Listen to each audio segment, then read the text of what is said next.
ॐ अज्ञानतिमिरान्धस्य ज्ञानाञ्जनशलाकया चक्षुरुन्मिलितं येन तस्मै श्रीगुरुवे नमः। हरे कृष्णा।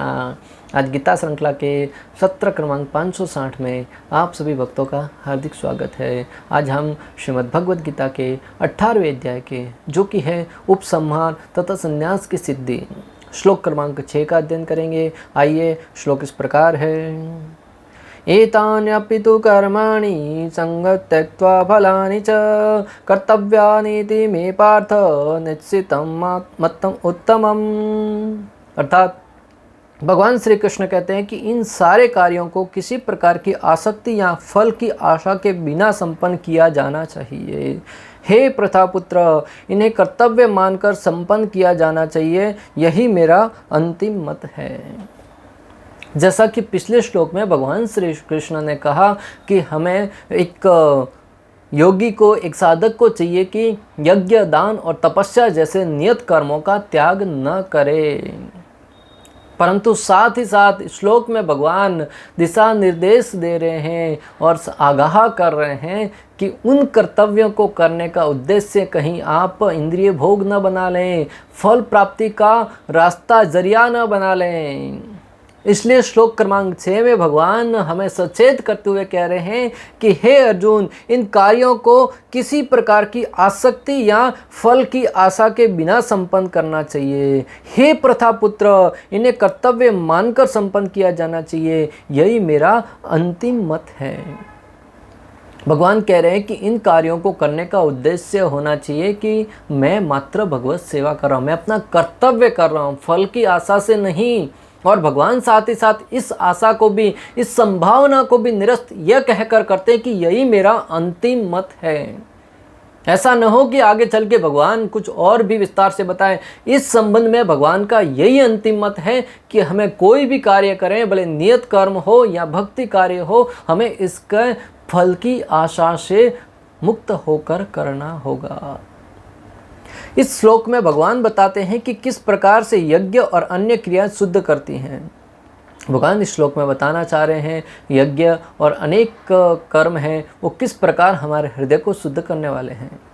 अपने हृदय से कर्ता का भाव त्यागते हुए और इन क्रियाओं के फलों को त्यागते हुए, जैसे कि पितृलोक को जाना, स्वर्ग लोक को जाना, उच्च लोकों में जाने का इच्छा है, उन सबको त्यागते हुए करना चाहिए। कई बार लोग दान पुण्य देते हैं इस उद्देश्य से कि हमें स्वर्ग प्राप्ति होगी या अगले जन्म में अच्छा कुछ फल प्राप्त होगा। कुछ लोग जगत में अच्छा बन के रहते हैं ताकि अगले जन्म में उनको अच्छा कुछ प्राप्त हो, या फिर इस जगत में प्रलय के बाद उनको कुछ अच्छा साम्राज्य प्राप्त हो, जो अपनी भाषा में जिसे जन्नत भी कहते हैं, जहाँ पर अनेक प्रकार की भोग की वस्तुएं हों। उनका सिद्धांत नहीं समझ में आता। जो यहाँ पर तो कहते हैं कि हमें यहाँ पर अवैध स्त्री संग नहीं करना है या अनेक प्रकार के नशे की वस्तुओं का सेवन नहीं करना है, परंतु कहते हैं कि अगर यहाँ पर ये पालन करेंगे ना तो आपको मृत्यु के बाद अनेक प्रकार के जन्नत मिलेंगे, जहाँ पर अनेक प्रकार की स्त्रियाँ होगी भोग के लिए और वहाँ पर अनेक प्रकार के द्रव्य पदार्थ होंगे सेवन करने के लिए। तो जो जीवन जीते जी जिसका पालन करने के लिए नहीं कहा जाता, मृत्यु के बाद वह प्राप्त होगा, ऐसा क्या सिद्धांत है, कुछ समझ में नहीं आता। मैं आपको जो बताना चाह रहा हूँ भक्तों कि हमें जो भी कर्म कर रहे हैं, भगवान यहाँ पर बताना चाह रहे हैं कि हमें वह कर्म मात्र और मात्र हृदय शुद्धि के लिए, और उस शुद्धिकरण के द्वारा हम अपने हृदय को भगवत सेवा में लगा सकें, इसी उद्देश्य से ये कर्तव्य है, जो नियत कर्तव्य है उनको करना चाहिए, भले वो यज्ञ हो, दान हो, तपस्या हो। कई लोग दान देते हैं, तपस्या करते हैं इस उद्देश्य से कि स्वर्ग प्राप्ति होगी, और स्वर्ग प्राप्ति करके क्या करेंगे, भोग करेंगे। वही जो इस जगत में रहते हुए नहीं कर रहे हैं, स्त्रियों का भोग करना है, नशा करना है, जुआ खेलना है, वह सब कहते हैं स्वर्ग प्राप्ति के बाद उसका भोग करेंगे। तो फिर उस स्थान को प्राप्त करने के बजाय यहीं कर लीजिए ना। तो इससे अज्ञानता के कारण ये सब लोग कर रहे होते हैं। सात्विक भाव से किए जाने वाले यज्ञ, दान और तपस्या व्यक्ति के हृदय को शुद्ध करते हैं। ये सिद्धांत भी बहुत ही महत्वपूर्ण है कि जब हम सात्विक भाव से यज्ञ, दान और तपस्या करते हैं, वही हमारे हृदय को शुद्ध बनाते हैं। अगर हम तामसिक और राजसिक भाव से करेंगे तो वो हमारे बंधन के कारण बनेंगे, वो हमारे हृदय को शुद्ध करने वाले नहीं होंगे। क्योंकि राजसिक भाव का अर्थ है कि हम कुछ न कुछ भोग प्राप्त करने की इच्छा है, उसके प्रभाव से, उसको प्रेरित होकर हम उस कार्य को कर रहे हैं। व्यक्ति को यह कार्य करने चाहिए इस विचार से कि यह भगवान की आराधना है, अर्थात यह भगवान की आज्ञा है। हमें ये कार्य इस उद्देश्य से करने चाहिए कि यह भगवान की सेवा के लिए समर्पित हो, या फिर इसलिए कर रहे हैं क्योंकि भगवान श्री कृष्ण का आदेश है। और भगवान का आदेश कोई व्यर्थ नहीं होता। प्राय देखिएगा, लोग अनेक प्रकार की बातें बोलते हैं या कोई सिद्धांत बताते हैं, उसके पीछे कोई न कोई उनका स्वार्थ होता है, या कोई अकारण ही बोल दिया जाता है। परंतु जब भगवान बोल रहे हैं तो ये साधारण नहीं हो सकता। भगवान बोल रहे हैं, इसके पीछे निश्चित रूप से कोई न कोई सिद्धांत है, और वो सिद्धांत हमें पूर्ण रूप से फल प्रदान करने वाला होगा, और वह फल भी सर्वश्रेष्ठ होगा। और वो फल क्या हो सकता है? भगवत सेवा। इस भौतिक जगत का कोई फल प्राप्त करने की इच्छा लेकर नहीं करना है। यह सर्वोच्च निष्कर्ष है और यह मेरे द्वारा निश्चित किया गया है। और भगवान साथ ही साथ यह भी कह रहे हैं कि यह सर्वोच्च निष्कर्ष है और यह मेरे द्वारा निश्चित किया गया है। महत्वपूर्ण क्यों है? क्योंकि भगवान द्वारा निश्चित किया गया है, इस जगत के किसी साधारण व्यक्ति ने नहीं। प्राय लोगों को कहते हुए सुना होगा, कहते हैं कि मुझे तो ऐसा लगता है, मुझे तो ऐसा लगता है। अरे भाई, तुझे लगने नहीं लगने से क्या होने वाला है? तुम्हारा कहना तुम्हारे घर वाले नहीं मानते, फिर हम क्यों माने? कई लोग आके कहते हैं, मुझे लगता है श्री कृष्ण को 16,108 शादियां नहीं करनी चाहिए थी, मुझे लगता है श्री कृष्ण को ऐसे लोगों को नहीं युद्ध नहीं करवाना चाहिए था, मुझे लगता है कृष्ण को ऐसा करना चाहिए था, मुझे लगता है कृष्ण को ऐसा करना चाहिए था। अरे तुम्हारे लगने नहीं लगने से क्या अंतर पड़ता है? और जब श्री कृष्ण इस धरा पर थे, तुम्हारा कोई अस्तित्व ही नहीं था। तुम पता नहीं उस समय कौन सा कीड़ा मकोड़ा बन के बैठे थे, हो सकता है दुर्योधन बन के बैठे हो या कोई पशु पक्षी बन के बैठे हो। और उस समय का पशु पक्षी एक सर्वश्रेष्ठ भगवान श्री कृष्ण को परामर्श दे रहा है। और आज भी हमारी स्थिति क्या? हम स्वयं इंद्रिय भोग में लिप्त हैं, और हमारे आचार्य हैं या भगवान है, उनके लिए हम कुछ सुझाव दे रहे हैं। भगवान जो भी कर्म करते हैं, जो भी कार्य करते हैं, वो सर्वथा इस भौतिक जगत के तीनों गुणों के प्रभाव से मुक्त रहते हैं। और इस सिद्धांत को भगवान ने भगवद गीता में कहा भी है, जन्म कर्म समे दिव्यम एवं यो वेति तत्वतः तैकत्वा देहम पुनः जन्म नेति मामेति सो अर्जुन। भगवान कहते हैं कि हे अर्जुन, जो कोई व्यक्ति मेरे जन्म और कर्म की दिव्यता के विषय में जान लेता है, वह इस जन्म मृत्यु के बंधन से मुक्त हो जाता है। जन्म कर्म समे दिव्यम एवं यो वेति तत्वतः, जो कोई तत्व से जान लेता है, वह व्यक्ति पूर्ण रूप से मुक्त पुरुष है। और तत्व से जानने के लिए हमें क्या करना होगा? शास्त्रों को पढ़ना होगा, शास्त्रों को सुनना होगा, और अपनी मनोकल्पित धारणा के आधार पर नहीं, आचार्य क्या कह रहे हैं, गुरु परंपरा में आने वाला ज्ञान क्या सिखा रहा है। और जब भगवान की लीलाओं को सुनते हैं, कथाओं को श्रवण करते हैं, तब समझते हैं कि भगवान की वाणी है वो दिव्य है, भगवान है वो सर्वश्रेष्ठ है। अभी कुछ दिन पहले एक व्यक्ति आया, कहता तुम कृष्ण को जानते हो? बोला हाँ जानता हूँ। बोले कृष्ण एक हमारी भांति एक व्यक्ति थे, पता नहीं, मैं सोचा वो कौन से स्तर का है, क्या बता रहा है। मैं बोला हाँ बताइए आगे। बोले कृष्ण एक व्यक्ति थे, बहुत बड़े साइंटिस्ट थे, जिन्होंने अनेक प्रकार के अणुओं का निर्माण किया, अनेक प्रकार के बॉम्ब का निर्माण किया, अनेक प्रकार के धनुष का निर्माण किया, और युद्ध में विजय हुए एक बड़े साइंटिस्ट थे। वाह, लोग क्या अपनी तरफ से बुद्धि लगाते हैं, कहाँ कहाँ से ढूंढ के लाते हैं। बोले तुम अपना बताओ। मैंने बोला सर्वप्रथम तो तुम्हारा यह सिद्धांत कि कृष्ण एक व्यक्ति थे, ये पूर्ण रूप से गलत। ब्रह्मा जी जो इस सृष्टि के प्रथम जीव हैं, ब्रह्म संहिता के प्रथम श्लोक में ही हम जीवों को दिशा निर्देश देने के लिए इस बात की घोषणा करते हैं, ईश्वरः परम कृष्ण सच्चिदानंद विग्रह अनादिर आदिर गोविंद सर्व कारण कारण। ईश्वरः परम कृष्ण, श्री कृष्ण है वो परम ईश्वर है, सर्व कारण कारणात्, जो प्रत्येक कार्य के कारण है। एक पेड़ का पत्ता भी हिलता है ना, ईश्वर की इच्छा के बिना नहीं हिलता है, भगवान की इच्छा के बिना नहीं हिल सकता। तो सर्व कारण कारणात् ईश्वर परम कृष्ण कृष्ण है वो परम ईश्वर है और समस्त कारणों के एकमात्र कारण है, ऐसा ब्रह्मा जी कह रहे हैं। इस श्लोक के द्वारा मैंने उसका ये सिद्धांत खंडित किया कि कृष्ण सामान्य व्यक्ति नहीं है और श्री कृष्ण के जो कर्म है और उनका जन्म है वो दिव्य है। ये भगवद गीता का श्लोक जन्म कर्म समय दिव्यम, ये इसका खंडन करता है। इस प्रकार फिर वो सुनने लगा और उसने सुनना कि हाँ यही सिद्धांत सही है, उनकी भी गलती नहीं है। भक्तों यहाँ से वहाँ से कहीं से सुन लेते हैं और उसको ही सही मान बैठते हैं। और आज के अनेक ऐसे अज्ञानी जन जो अपने आप को संत महात्मा समझते हैं, बड़े बड़े कथाकार भी रूप में प्रस्तुत करते हैं, बड़े बड़े वैज्ञानिकों के रूप में प्रस्तुत करते हैं, वो ऐसे ऐसे सिद्धांत लिख बैठते हैं जिन्होंने कभी गुरु परंपरा से सुना नहीं है, कभी श्री कृष्ण की महिमाओं का गान सुना नहीं है, श्री कृष्ण के विषय में समझा नहीं है। वो अपना सिद्धांत बता देते हैं कि कृष्ण कौन थे, राम कौन थे, लक्ष्मण कौन थे, या उन अनेक प्रकार के आचार्य कौन थे। और कुछ लोग तो कहते कृष्ण अभी नरक में है। अरे मूर्खों के सरदार, जिस श्री कृष्ण का नाम लेने मात्र से व्यक्ति भव बंधन से मुक्त हो जाता है, वह भगवान ईश्वर किस प्रकार नरक में हो सकते हैं।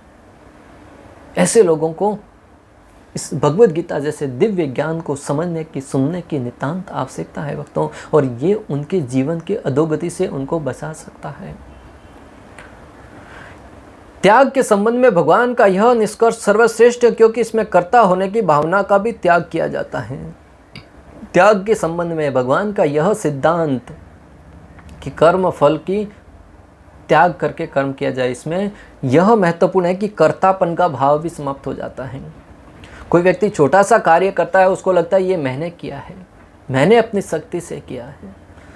कुछ लोग को अपने कार्य पर बहुत घमंड होता है, अहंकार होता है, और जब बातें करते हैं ना, पता है जब मैं मुंबई आया था मेरे पास कुछ नहीं था, मैंने अपनी शक्ति से ये सारा का सारा धन ऐश्वर्य जोड़ा है। 1 दुकान, 2 दुकान, 5 10 दुकानों का मालिक हूँ, ये बंगला है, उधर प्रॉपर्टी है, ये है, वो है, ये सब मैंने अपनी शक्ति से किया है।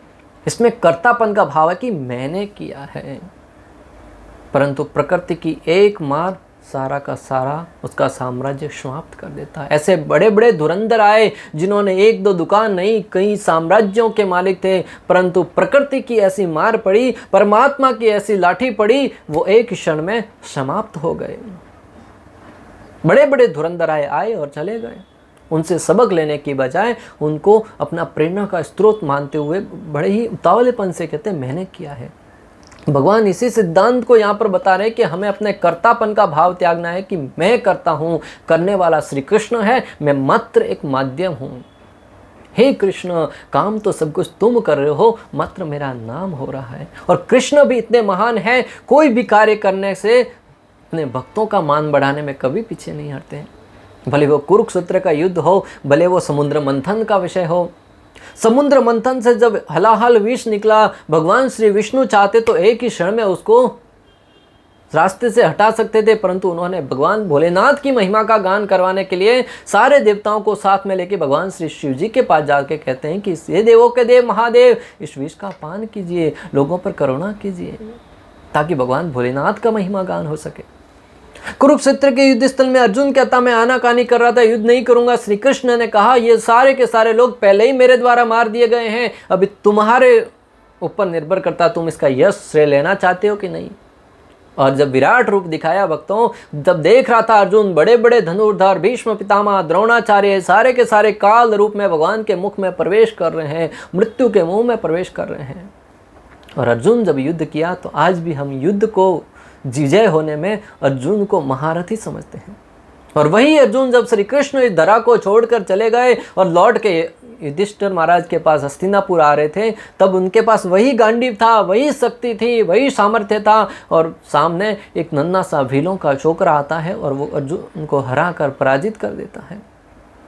तब अर्जुन समझता है कि ये युद्ध विजय होने में मेरा कोई सामर्थ्य नहीं है, श्री कृष्ण की उपस्थिति के कारण ही सारा का सारे कार्य हुआ।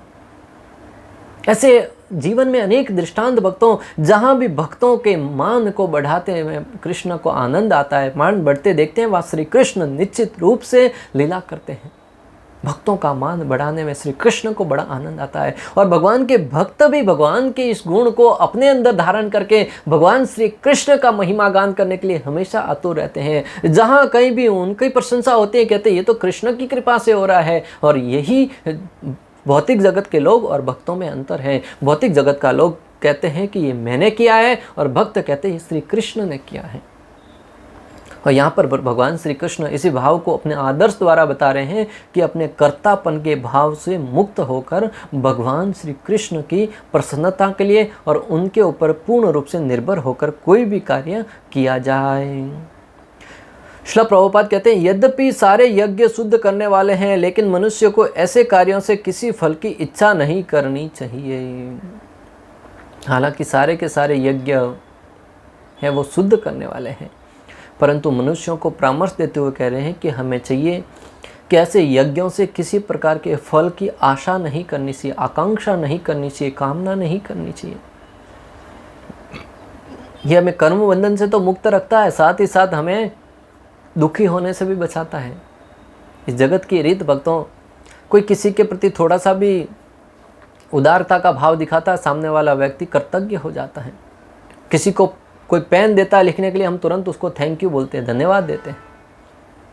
हम किसी को कुछ धन देते हैं, कुछ सहायता करते, तो हमारे मन में एक ऐसा आशा बन जाती है कि मैंने इसकी सहायता करी है, समय आने पर वह भी मेरी सहायता करेगा, और इस भाव से हम उसकी सहायता करते जाते हैं। परंतु कलयुग का स्वभाव भक्तों, इस मानव जीवन में लोग इतने अकृतज्ञ बन गए हैं कि अपने ऊपर किए गए उपकारों को भूल जाते हैं समय के साथ। और जब व्यक्ति ने जितना दूसरे के प्रति दया भाव दिखाया है, उसकी सेवा करी है, उसकी सहायता करी है, परंतु समय आने पर जब सामने वाला उसको आदान प्रदान नहीं करता है, उसको बदले में कुछ सेवा नहीं करता है, तब व्यक्ति का हृदय टूट कर बिखर कर रह जाता है कि मैंने जीवन भर इसकी सहायता करी, इसकी सेवा करी, परंतु इसने मेरे बदले में उसका फल क्या दिया। और विशेष रूप से आज के माता पिताओं के साथ यह सिद्धांत बहुत ही उत्तम तरीके से लागू होता है, जो बचपन से अपने बच्चों को इस आशा के साथ, इस उम्मीद के साथ पालन पोषण करते हैं कि बच्चा बड़ा होकर हमारे बुढ़ापे की लाठी बनेगा। और वही बच्चे बड़े होकर जब विवाह होता है, विवाह के उपरांत अपने माता पिता, जिस माता पिता के ऊपर निर्भर होकर बड़े हुए हैं, उनको अपने ऊपर बोझ समझने लगता है और उनको अनाथ आश्रम में भेज देता है, तब माता पिता टूट कर रह जाते हैं। वो कष्टों से नहीं, दुखों से नहीं, अपने पुत्र द्वारा किए गए व्यवहार से वो आहत होते हैं। किस बच्चे को मैंने अपना पेट काट कर, दुख भोग कर, अपनी सारी की सारी इच्छाओं को मारकर बच्चे को पढ़ाया, पालन पोषण किया, उसकी सारी ज़रूरतों को पूर्ण किया, और वही बच्चा आज हमें अपना बोझ समझकर हमें घर से निकाल रहा है। दुख कहाँ से हुआ? आशाएं रखी थी, आकांक्षाएं रखी थी, और वह जब पूर्ण नहीं हुई तब दुख को आना स्वाभाविक है। इसलिए भक्तों, किसी की सेवा करो, किसी को उपकार करो, बदले में फल की आशा से मुक्त होकर करो, तो आपको फल मिलेगा, तब प्रसन्नता होगी, नहीं मिला तो दुख नहीं होना चाहिए। जीवन में जितने सारे यज्ञ भौतिक उन्नति के लिए हैं, उनका परित्याग करना चाहिए, लेकिन जिन यज्ञों से मनुष्य का अस्तित्व शुद्ध हो और जो आध्यात्मिक स्तर तक उठाने वाले हो, उनको कभी बंद नहीं करना चाहिए। जिन कार्यों को करने से हमारी भौतिक कामनाएं बढ़ती हो, भौतिक आकांक्षाएं बढ़ती हो, उन कार्यों को नहीं करना है। और जिस कार्यों से आध्यात्मिक उन्नति होती हो, जैसे हरिनाम का जप है, वैष्णवों की सेवा है, भक्तों की सेवा है, भगवान श्री कृष्ण के दिव्य लीलाओं को श्रवण करना है, कथा का श्रवण करना है, इन सब से जो हमारी भक्ति में वर्धन करने वाले हो, गौ सेवा है, उन सब को निश्चित रूप से करना है। ऐसा श्रील प्रभुपाद तात्पर्य में बता रहे हैं।